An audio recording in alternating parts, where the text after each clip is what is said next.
Welcome to the Mail Time Podcast. I am joined today by Rakefet Hadar, who is a facilitator of the SoulPages method that she developed and is bringing this unbelievable exhibit from women survivors of Kibbutz Be'eri to New York City. It'll be at the David Ben Ramon Gallery, Fine Art Gallery, opening on July 24th. And I thought it would be very important and interesting to hear about this project so people in the tri-state area can come out and support Kibbutz Be'eri and be able to actually hear a little bit of behind the scenes about exactly what's going on. So, Rakefet, thank you so much for joining me today. Thank you, Daniel. So this exhibition is really a dream come true for these women. We have been working together since October 7th. Let me tell you a little bit about the background. Just before the war, I have a small school of art journaling with a method that I developed.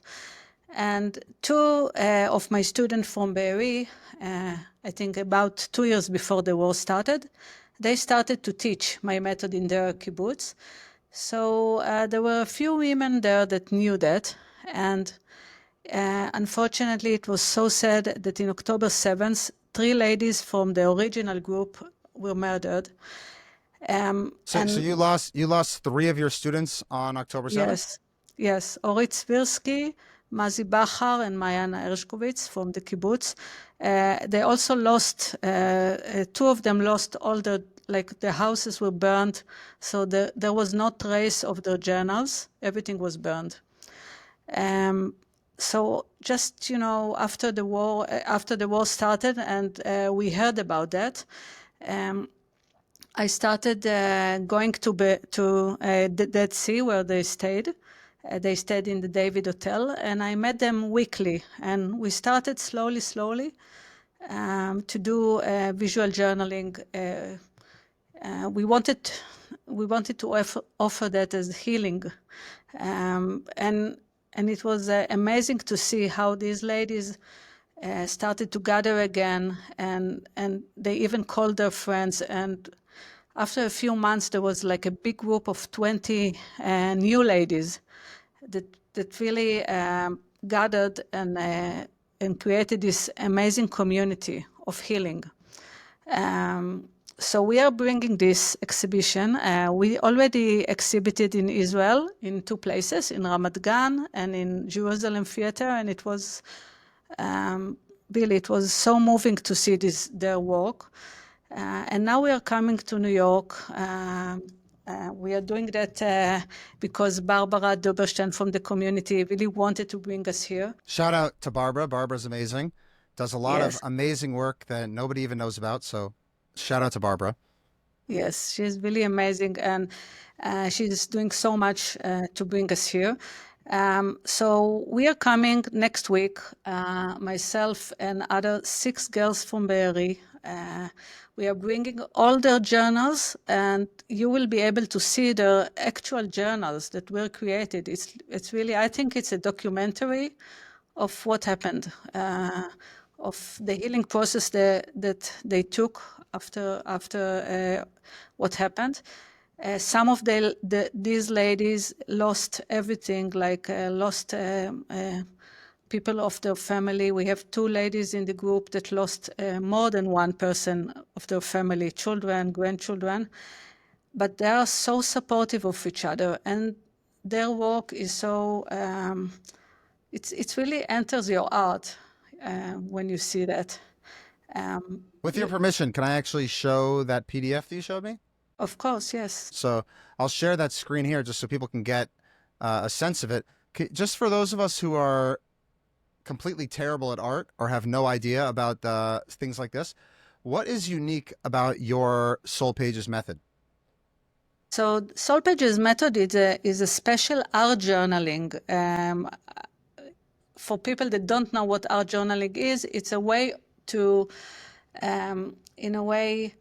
to delve inside yourself and work with easy kind of material. It's not like art, it's art journaling. So it's kind of a diary.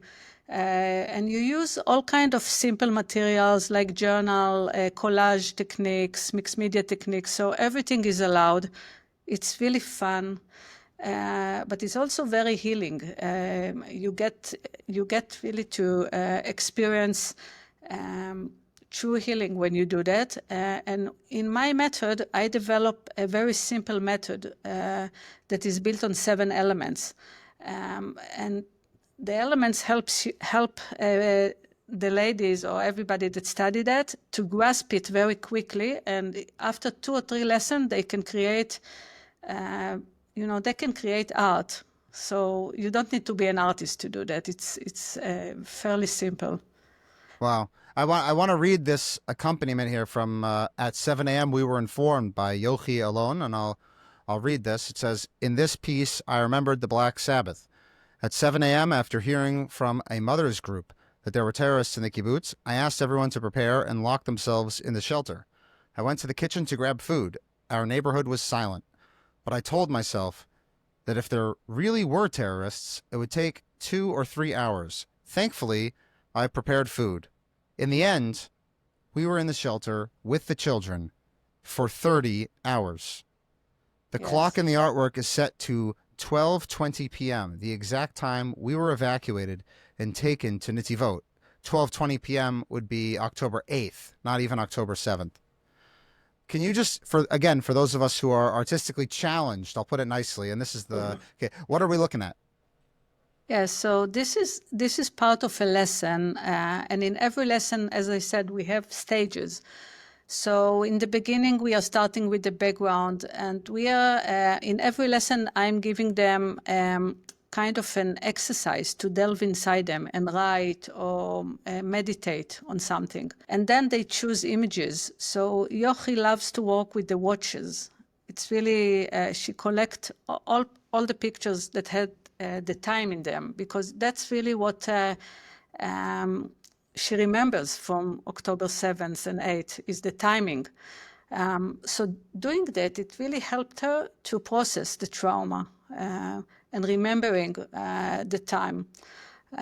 So they get instruction, like step-by-step instruction, and in the end, they are getting a full work of art. And she really connected to her strength.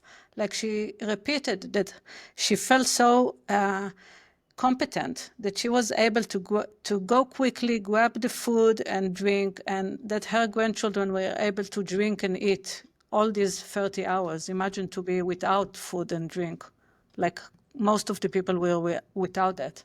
Right, and as we've had on my podcast, and I'm sure people have seen other testimonies about people that were there for so many hours, really unthinkable, and it's unbelievable strength and resilience to see people being able to channel this therapy and being able to actually carry on and be productive and create this kind of artistic expression.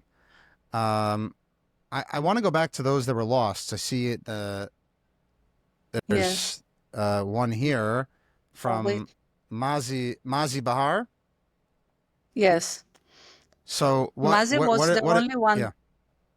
No, I just want to say that Mazi was the only one that her journals were saved from the one that died. I don't know how, but they still exist. So you remember her creating this with you? This is something that was No, created with you? Mazi created that not with me. She studied with another teacher, but she was the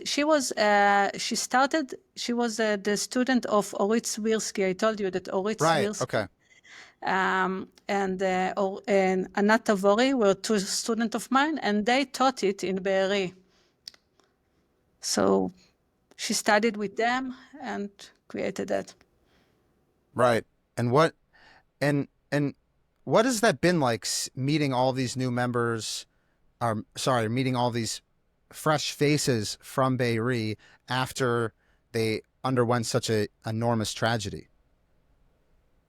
Like I felt, I don't know how to call it, compelled, like to try and meet as many women as possible. And I felt like honored to talk with each of them. And I felt they were so brave of doing that and sharing, and they wanted to share. It's you can feel their community, you know their community, and they are so strong. And I think that part of their strength is their ability to share what happened to them. And it's a true community. Shout out to Yarden and Or and other people that I've gotten to really become family with. And you see how resilient the community is and together.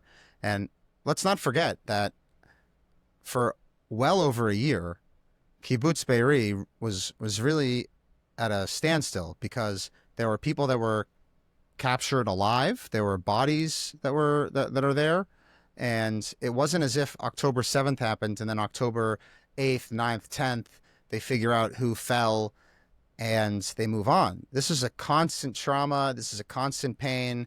It's a nightmare that was very real. You had members of the kibbutz that were held hostage. Totally. And one of the ladies that participate is the mother of a hostage, Michal Cohen. She is the mother of Raz, the wife of Ohad that just came back a few months ago. So she I could hear from her firsthand, how is it?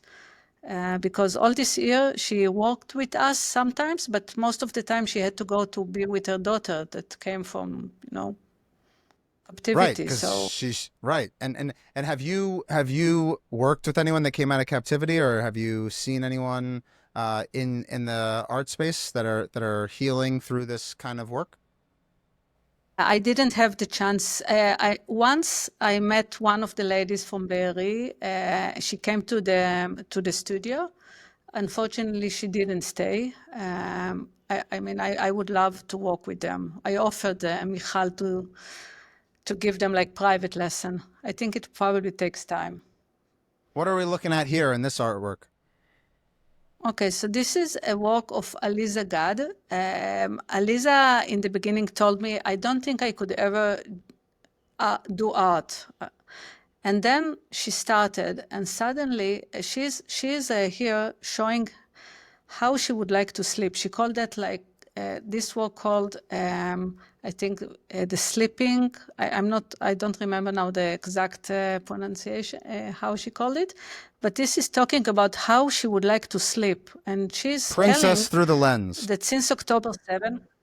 Yes, the Princess Woodlands. And if you could read a few lines, she's explaining that she doesn't sleep good after So October I'll 7th. I'll read this here just so people can Okay, understand. great. The Princess Through the Lens. This piece dives into the depths of my soul, reflecting my most intimate wish. It was created during a stay at a hotel near the Dead Sea. I named it The Princess Through the Lens, not knowing what it would eventually become. What drove me was a search for a path, not one that surrenders to the immense pain, fear, terror, and madness that tried to overwhelm me, and sometimes succeeded. I tried to summon strength, and I continue to pray for a happy ending like in fairy tales. That the princess will remain protected within the colorful ripples and the shielding frequencies surrounding her. For a year now, my soul has been grappling with the evil and inferno that emerged from hell itself. I have neighbors who are still living through this hell even now. Every day I try to transmit those protective frequencies that appear in the image. So far, I feel I haven't succeeded, but I chose to cling to what is positive, to hope and to faith, that we deserve to live in peace and happily ever after. The princess in this artwork rests peacefully within the chaos of life, dreaming of fulfilling her innermost wish. I'll just say that what's really beautiful about this piece to me is that it reflects so much of the sentiment that I personally would hear without the cameras, without the media, without any press conferences, just when you sat down with members of the kibbutz for a cup of coffee and asked them how they're doing and asking them what it's like to be alive in this time. And it's amazing to see that power really come through this artwork. It's one thing to project strength. It's one thing to speak to the media and have a message for the prime minister, or have a message for the soldiers, or have a message for the United Nations. But it's another thing, and what I personally found so revealing about my interactions and really relationships with so many survivors is really just that incredibly complex state that existed as someone who made it out of there alive, and the emotions that are involved in that. And you really see that here in this artwork. It's so true what you're saying. Like Aliza took me to a few tours in Beeri. I have never been in Beeri before. Always they came to me, so I came to Beeri after October 7th, and she took me. We did like 3 tours, and every tour she knew all the houses, and they become like a researchers of what happened to other people. It wasn't enough for them to know what happened to themselves. Because they are such a strong community, they wanted to know what happened to each and every one of them. And this is really, And it's really hard to actually put it into words for those who haven't been to Beeri. I'll tell you, I spent some time in the south of Israel in my various trips there over the years, but the level of beauty that surrounded the kibbutz is really hard to put into words. It's like a Gan Eden. It's a beautiful, exactly. beautiful, beautiful area. The greenery, the trips as you're going down there are just, the area is so beautiful. And when you enter the kibbutz, and you know, I remember going through the first time, and obviously the gate is smashed, and there was all sorts of issues there, but you still could feel that there was a beauty in the kibbutz, and there was a hominess, and you felt that there was a oneness. And then I remember you take that first right turn to see where it was really hit the hardest, and what a mess. You know, you go from this unbelievably gorgeous area to a Holocaust-esque destruction of everything, and Totally. it's hard to put that into words, because you see the birds chirping, or sorry, you hear the birds chirping, you see this greenery and amazing beauty, and then I'll never forget, I was sitting down for coffee with someone there, and all of a sudden it was like boom, boom, Yes. and the artillery and the smashing, and you hear bombs and planes and everything, and that was months after. It's really hard to put that contrast into words succinctly, because it's earth shattering, It and is. it's really hard to capture the beauty of Beeri before. It's really hard. Totally. And they keep saying, the girls telling me all the time, we had paradise, as you say, Gan Eden, and now they feel that they have to start building it again from the beginning. And there's that constant, somewhat survivor's guilt also. People that I know, that whether their siblings were murdered or their parents, or there's always this thought about, could I have done more that day? Did I do enough? How did this happen? What was leading up to it? Who's responsible? Don't forget, there hasn't been, I'm not, where this is not a political exhibition. This is not a political Yes. discussion, but the political aspect of it is kind of that cloud that's always overhanging, and it's difficult. Yes, there is anger, and this work that you show now, it's a work of anger. So there is anger, and there is also missing. Like it's the same artist. One work is about how sh how she feel very mad about everything, and then the other one is her missing her sister that died, that was murdered. So this child is or this character is her sister? No, this is a work when she's calling against, like how they neglected them, how nobody Right. came. They kept saying that. How come nobody came for so many hours? Um, Afkara, I'm not sure how you say it in English, but Abandoned.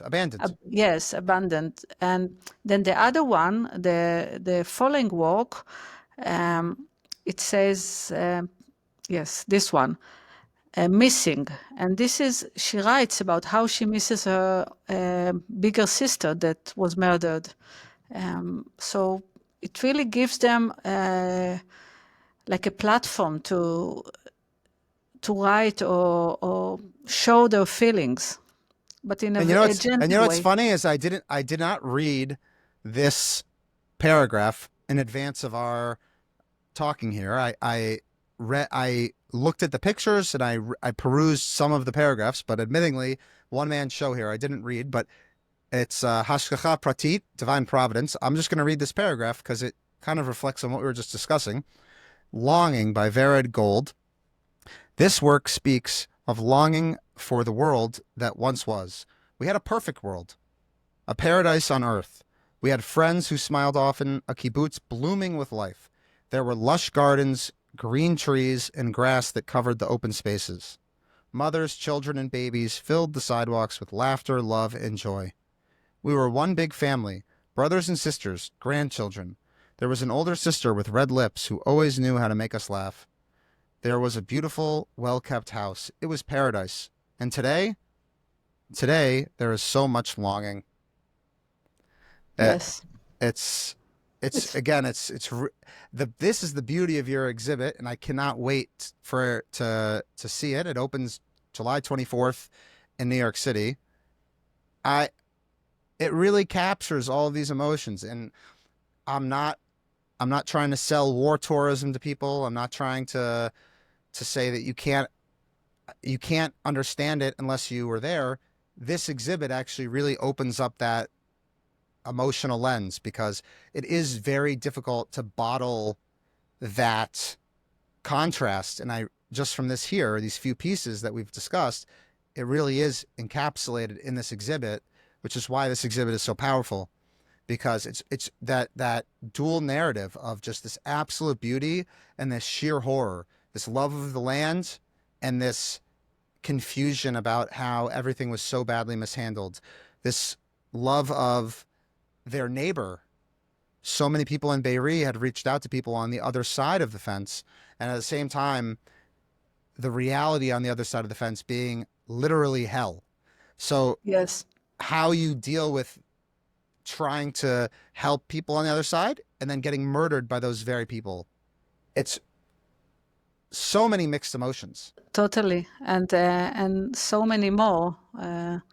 Like each walk is like a small universe, I think. Absolutely. For And I'll example, tell, yeah, yeah. what you show now is someone that is not from Beeri originally, but she came with her husband to help, and they volunteered. Her husband was a kindergarten teacher, and she was pregnant, and she joined our group, and they took her into the communities, and now she lives with them. She moved on, Wow. so it's So really. she's trying to be with them after. Yes, she's now moved to Beeri permanently, and she's part of the kibbutz now. So it's really like Wow. That's yeah, unbelievable. yes. I think people all over Israel are so much. They felt that what happened in Otef Gaza was like all these kibbutzes. We felt it as our own trauma. As Absolutely, because it could very well be anyone from all of Israel. It just happened to be that it came from that side, but it could have been anyone. I want to yes, ask you. So I put the flyer up here, bringing back the light, the visual journals of the women of Beeri. The exhibition opens July 24th, 7 p.m. Are people able to just for those of us again who don't regularly attend art exhibitions or are not of the artistic side of the brain? How can people get involved? How long is this going to be there? And are there purchases? Are works available for purchase? What is the story? okay, so for the opening, I will send you a link that you can share, and people can RSVP and just come to the opening. It's going to be, I think, a very moving evening when you can meet the actual ladies and they will talk and they will show the original journal only on that event. And there will also be a sale of the artwork to help them raise money for opening their own visual journaling studio in Beeri when it will be built again, hopefully soon. And it will be for 2 weeks on the Ben Rimon Gallery. So you could also come after that in the opening hours of the gallery. Amazing. And again, this is, I think, what you've done. Not only is it a mitzvah to help people come through this trauma, but to actually, for the Jewish community at whole, to truly understand all of these emotional complexities, and to give people a space to really understand that and to see these stories up close and personal is um, a tremendously beneficial thing for everyone. And it's Jews, non-Jews, everyone should just understand the reality, the situation at Beeri, and also be able to help these really amazing people be able to grow and heal and have a safe place when they return to Beeri. So, Rakefet, I really appreciate everything you're doing. So thank you for what you're doing, and I wish you a lot of success with this exhibition. And hopefully, there's a lot of traffic and a lot of good things that happen for the people of Beeri and for the Jewish people as a whole. Thank you very much, Danielle, for letting me Thank, be here. thank you. I look forward to meeting you next week. Thank you. We'll see Thank you. you.